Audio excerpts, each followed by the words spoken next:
In Spring Creek, the maximum security jail, you can see a glacier in between the mountains. And there's a cross up on the one mountain in between two peaks. And they literally ruined one of the prettiest spots in Alaska with a prison. Alaska sits on the edge of the wilderness. An almost sacred land. A strange, cold world. Let's fucking go. For most people, Alaska means mountains, murders, and oil. And today's story has all three. It's probably the heaviest thing I've ever shot. You've been warned. As we flew from Anchorage to Valdez, the crime rate was far from my mind. I was filming a ski trip with entrepreneur Jen Drummond, and her love of comfort gave me the impression Valdez might be the Chamonix of Alaska. Nestled below Mont Blanc in the French Alps, Chamonix is a mountain paradise for rich tourists and ADHDers looking for escape. Confirming this theory was Gabby Palco, a skier whose Instagram makes Valdez look a lot like paradise. The town I found was 1,000,000 miles from Chamonix. No fondue, lots of oil workers. You seem like a pretty zen dude. I wasn't always. One night I went out exploring and found out the bar fights here involve guns. And this pistol.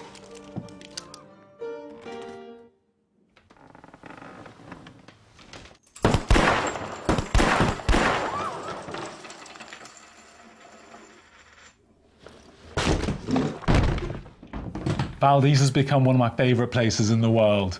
Turns out the tourists and ADHD mountain guides were hiding in the hills, and the Alaskan frontier energy is fucking intoxicating. In the icy cold, people's warmth shone through again and again. Are there any big lessons you've learned along the way?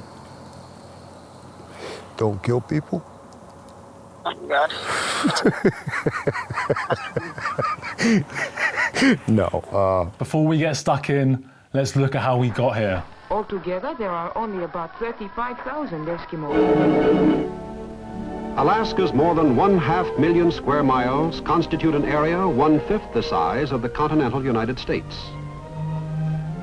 Russian Orthodox churches are a reminder today that until 1867, Alaska was populated by Russian settlers. Orthodox religious services such as these are most common in the Aleutian Islands and in the southeast part of the mainland.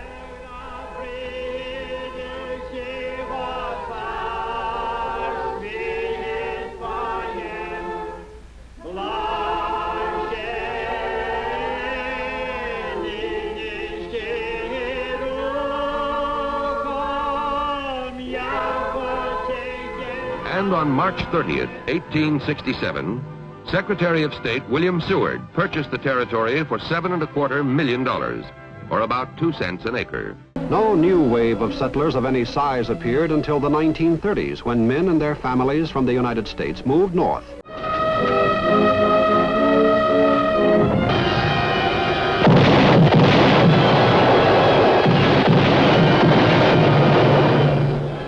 American military forces were quick to throw out the invaders. Here at Attu, Agatu, and Kiska were the only scenes of land combat in North America during the war. Those few ancient peoples who challenged this frozen wilderness were forced to adapt to the Spartan life of the hunting society. Yet, beneath this same tundra could lie the treasures that have made empires flourish, the fuel of 20th century technology, the oil and gas that move the modern world. In 1968, at Prudhoe Bay, the largest pool of oil on the North American continent was discovered. That this vast North Slope reserve must be thoroughly and systematically explored.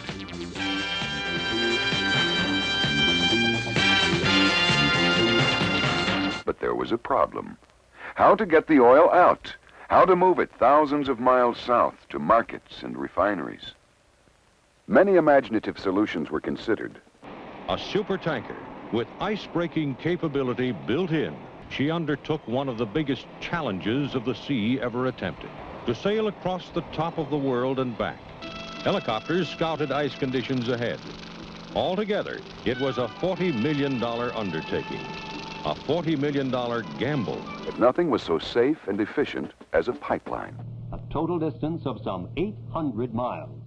In less than a year, men, equipment, and supplies were in place. Construction of the line could begin.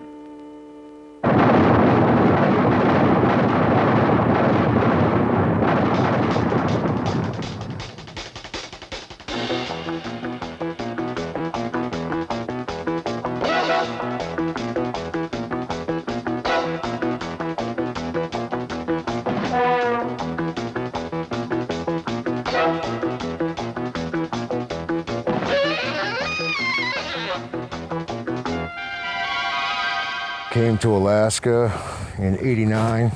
My dad actually went to work on the pipeline. It was the pipeline that got me and Mike talking, but his time in prison that really interested me. When we met to shoot this, he was already on FaceTime with his wife, and she remained with us throughout. Let's go. Do you like the mountains? I don't know, you just never really think that you're gonna be around them again. You never really think that you'll see them outside of razor wire.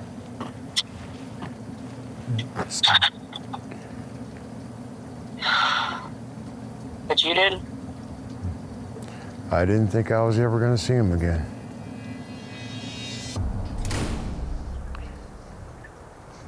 January of '03, I went to prison for murder in the second degree.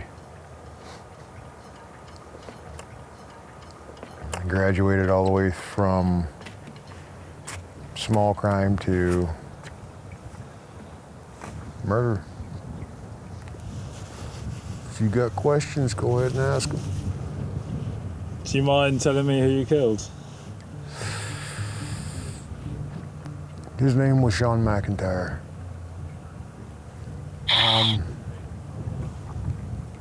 There's a pretty bad story that actually goes along with him passing away. So, Sean was living at home with his mother. She gave up living because her baby was gone. 120 days after his death, she passed away. Sean was going through a pretty rough divorce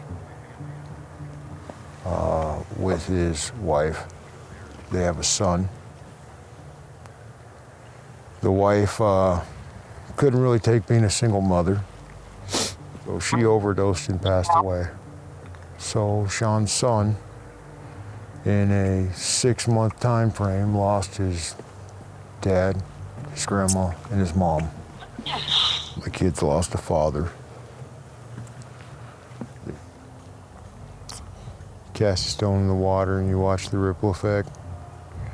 Well, cast a little tragedy or heartache or turmoil into someone's life and the ripple effect is astronomical. The trauma that... Also, it's been shown and proven that love, understanding, patience, and working through it does prevail. Me and my wife actually used to run in similar circles as kids. Same type of friends, same drinking, same drugs, same chaotic lifestyle. Didn't fully commit when he was in jail because I didn't want to get destroyed and have him never come home. But everybody in my life still knew, though, everybody in my life, no matter what, that Mike was going to be in my life, that Mike was who I cared about. I talked to him constantly. I always made sure my phones were on. Always made sure I had money on the phone, unless I absolutely couldn't because I was a single mom. And thousands of dollars on the phone. She spent thousands of dollars on the phone to talk to me. Stopped working the slope for a little while, worked at Red Dog Mine for a couple years. Now I went back to the slope company and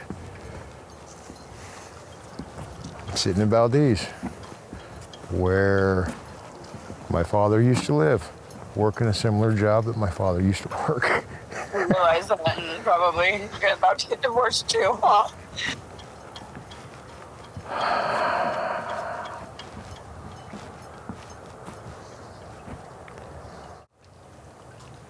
do love her and I don't want to lose her.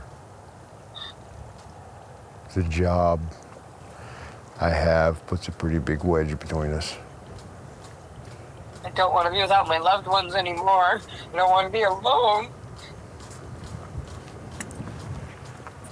My kids did not know that I was talking to Tamara at the time, and my kids went into Walmart and seen Tamara every day for like 13 years.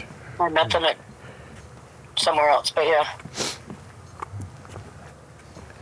I got to hear bits and pieces about my kids for A long time. about 7 years. Stuff I would never have known if it hadn't been for my wife. So I got to get to know my kids, even though I wasn't ever allowed to talk to them. And mine too. And I got to meet her kids while I was in jail, because I talked to them all the time while I was on the phone.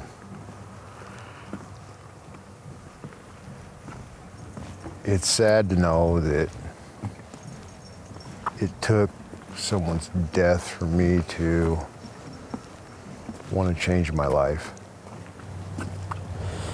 But I guess as a kid, I would say that I thought that I had a normal family, normal,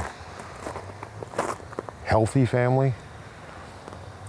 But my family, like most other people's, is broken and dysfunctional. My dad was pretty stern, pretty physically abusive. Turned pretty bad to drugs and alcohol. Used that as an excuse to do just about everything wrong criminally you could possibly ever think. On some aspects, lots of assaults, lots of violence, shooting at people, shooting people.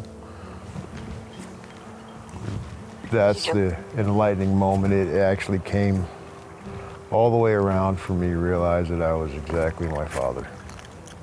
Same anger, same drinking, same everything. Nothing will ever take it away. There is no good reason. It's the first time I've ever heard you say that. Whether it's money, whether it's because the dude wasn't a good dude, or whatever belief system I had at the time. Yeah. I can't justify it. I don't want to justify it.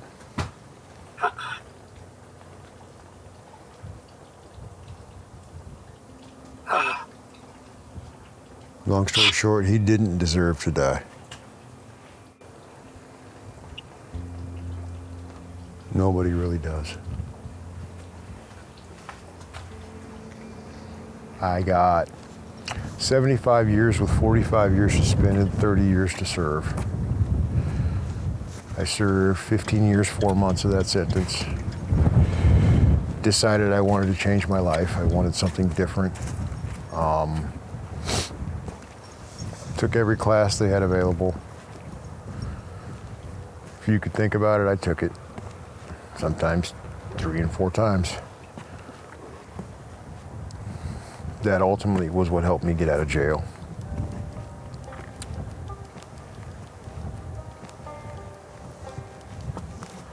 Got out like April 9th. On EM, May 23rd, I got released. I've been out since May 23rd, 2018. When I came home, I got married.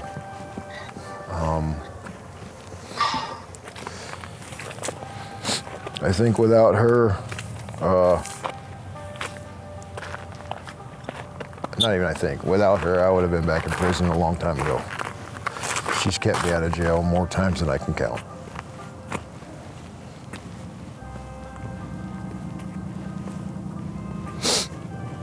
That's that conscience I don't have playing a part in my life, because she is my conscience. Alaska has one of the highest recidivism rates in the states. It's like a 85 to 95% recidivism rate. They expect you to come back to jail. Yeah. It's designed for you to fail. Yeah. There's no success stories. The Alaska system breeds monsters. Yeah. Yeah. You changed because you wanted it, correct? Over time, I did change. Yes, I did want it. I still want it.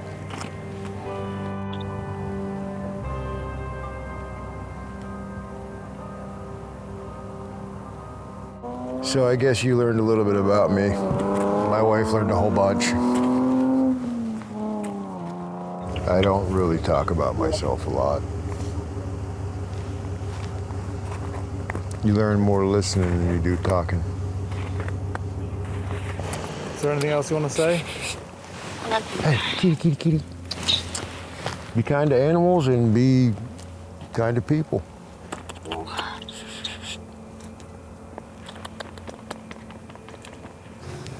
This cat, though, dude, has been hanging around here. I tried to get in like 2 or 3 people's vehicles last night. And then I started petting it, and it fucking has been hanging out. And I was like, wow, it doesn't have a home. How did you know that? What? How did you know it tried to get in a couple of people's vehicles? Because I was standing out here smoking, talking to him, watching it fucking try to jump in people's vehicles. It was weird. So then it's been abandoned. It doesn't have anywhere to go to. No, it just roams around and... It has nobody to go to. That's why. No, I thought about bringing it home, but it wouldn't fare well with the dogs. Huh? Well, I don't think the cat would work out well with any of the dogs. Cool, man. I really want to thank Mike for taking the time to chat. He had a calmness that I'm not sure I'll ever understand. I was supposed to spend 1 week filming in Valdez, but met the chillest crew and ended up extending my flights. Like, I don't want to go to the conference. I'm going snow machining. Part of my heart will forever be in Alaska. That said, I do also love Chamonix and we'll be going on a silly side quest there next week. Huge love to my girlfriend Newt for editing Mike's story. This is the first project she's ever worked on as an editor, and I'm super proud. Much love. We'll be back next week. Ciao. Now, to show you part of the big picture, here is Sergeant Stuart Queen. Yes, if you want more like that, just like and subscribe. A story of people and how they meet these challenges.